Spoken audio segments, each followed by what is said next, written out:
ऐसा लग रहा है मानो दुनिया भर में चुनावी मौसम चल रहा है। एक तरफ भारत में लोकसभा चुनाव 2024 संपन्न हुए, वहीं यूरोपियन पार्लियामेंट का भी चुनाव हुआ। अब ब्रिटेन की बारी है। जुलाई में होने वाले आम चुनावों से पहले वहां हिंदू मैनिफेस्टो जारी हो चुका है। 32 पेज का ये डॉक्यूमेंट यूके में बसे हिंदुओं की जरूरतों पर बात करता है, इसलिए इसे हिंदू मैनिफेस्टो भी कहा जा रहा है। घोषणा पत्र में 7 मांगे हैं। इनमें ब्रिटेन में हिंदुओं पर बढ़ती हिंसा और गैर बराबरी को रोकने के साथ साथ यूके में मंदिरों की सुरक्षा की भी डिमांड की गई। पिछले कुछ समय में हिंदुओं के साथ कथित तौर पर हेट क्राइम की घटनाएं बढ़ी। कई रिपोर्ट्स भी इस पर ठप्पा लगाती हैं।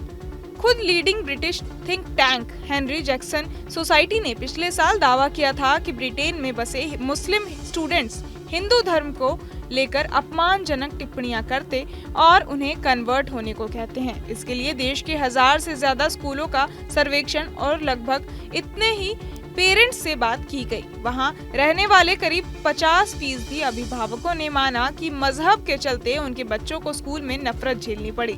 यहां तक कि कई स्कूलों ने भी अपनी अंदरूनी रिपोर्ट में माना कि उनके कैंपस में बीते 5 सालों में हिंदू विरोधी सोच बढ़ी है। साल 2023 में ही अमेरिकी research organization network contagion research institute ने दावा किया कि बीते समय में तेजी से एंटी हिंदू नैरेटिव तैयार हुआ और हिंदुओं पर हमले में थोड़ी बहुत नहीं लगभग 1000 गुना तेजी आई, खासकर ब्रिटेन और अमेरिका में। अब बात करते हैं कि ब्रिटेन में कितने हिंदू हैं। साल 2021 के सेंसस के अनुसार यहाँ 10 लाख से ज्यादा हिंदू आबादी है। साल 2011 में ब्रिटेन की कुल जनसंख्या का 1.5% हिंदुओं का था। अगले 10 सालों में ये बढ़कर 1.7% हो गया। वहाँ ईसाई और मुस्लिम के बाद हिंदू तीसरा सबसे बड़ा धर्म है।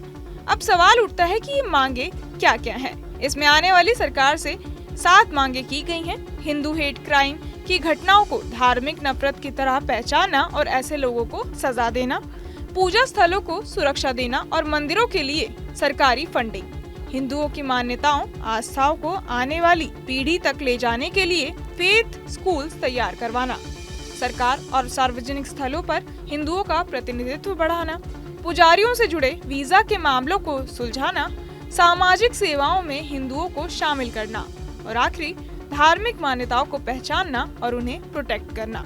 इसमें कई और मांगे भी हैं, जैसे नए सांसद ब्रिटिश हिंदुओं से जुड़े मुद्दों पर कानून लाने से पहले हिंदू संगठनों से बातचीत करें, हिंदू दाह संस्कार की प्रोसेस में प्रशासनिक अड़चनों को दूर करने की मांग है ताकि मौत के 3 दिन के भीतर दाह संस्कार का काम हो सके। अब सवाल उठता है कि क्यों होने लगा इसका विरोध।